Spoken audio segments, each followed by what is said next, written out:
సింగరేణి సంస్థ RG2 ఏరియాలో కారుణ్య ఉద్యోగ నియామక పత్రాలు అందజేసిన ఏరియా జనరల్ మేనేజర్ బండి వెంకటయ్య. ఈ మేరకు శుక్రవారం జనరల్ మేనేజర్ కార్యాలయంలో కారుణ్య నియామకాలలో భాగంగా చనిపోయిన మెడికల్ ఇన్వాల్యులేషన్ అయినటువంటి 7 మాజీ ఉద్యోగుల వారసులకు ఏరియా జనరల్ మేనేజర్ బండి వెంకటయ్య నియామక పత్రాలను అందజేసి నూతన ఉద్యోగులను ఉద్దేశించి మాట్లాడారు. వారసత్వంగా మీ తల్లిదండ్రులు అందించిన ఈ ఉద్యోగాన్ని సద్వినియోగం చేసుకోవాలని, గైర్హాజరు లేకుండా మంచి క్రమశిక్షణతో సీనియర్ ఉద్యోగుల సూచనలు, అధికారుల ఆదేశాలను అనుసరిస్తూ రక్షణ సూత్రాలను పాటిస్తూ పనిచేయాలని అన్నారు. కానీ ఆల్రెడీ మీరు 18-19 సంవత్సరాల జాయిన్ కావాల్సింది వచ్చేసి 30 సంవత్సరాల జాయిన్ అవుతున్నారు. 30+ ఉన్నారు అనిపిస్తుంది. కాబట్టి మీ ఫిజిక్ ఎట్లా ఉన్నా కూడా మీరు ఫస్ట్ సిన్సియర్గా పనిచేయండి. మీ ఉద్యోగం మీకు రావడానికి కారణం మీ క్యాలిబర్ కాదు. మీ క్యాలిబరేనా? అది ఫస్ట్ గుర్తుపెట్టుకోండి. మీ క్యాలిబర్ కాదు. ఈ తల్లిదండ్రులు మా పిల్లల భవిష్యత్తు బాగుండాలన్న ఉద్దేశంతో వాళ్ళ 2 సంవత్సరాల సర్వీస్ వదులుకుంటే మీకు వచ్చింది. అట్లన్నా మాత్రాన అందరూ వదులుకుంటారు. అందరికి వస్తుందా? ఒక మహానుభావుడు దీన్ని కారుణ్యం కింద పెట్టడంతో మీకు ఇది వచ్చింది. ఏదేమైనా ఇన్ని రోజులతో తెలియని పరిస్థితి ఉన్నది. ఇప్పుడు వచ్చిన వాళ్ళు ఎవరో పనిచేస్తారు. రాగానే సర్వీసులు కావాలి.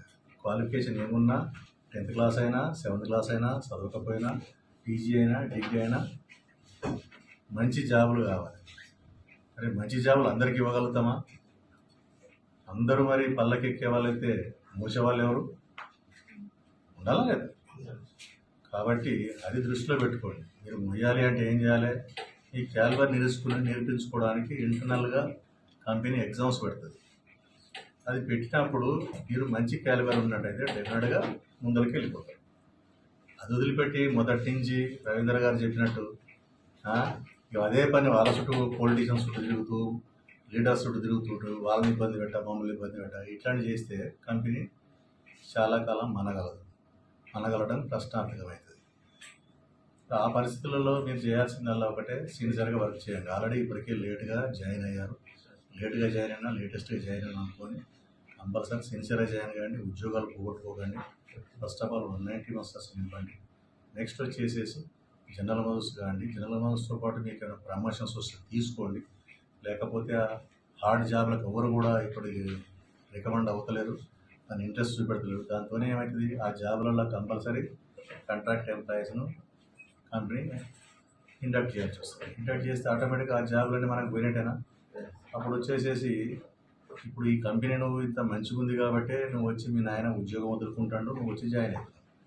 అదే పరిస్థితి ఇది మంచిగా లేదు, జీతాలు కూడా ఇచ్చే పరిస్థితి లేదు, బతకలేని బడి పంతులు అన్నట్టు ఉంటే మీరు జాయిన్ అవుతారా?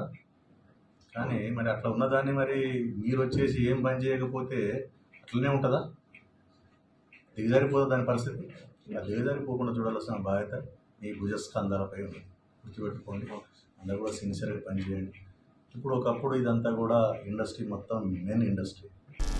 ఈ కార్యక్రమంలో AITUC బ్రాంచ్ సెక్రటరీ జిగురు రవీందర్, DGM పర్సనల్ అధికార ప్రతినిధి S Anil Kumar, area security అధికారి షరీఫ్ మహమ్మద్, TYPM వంశీధర్, మాజీ ఉద్యోగులు, వారసులు తదితరులు పాల్గొన్నారు.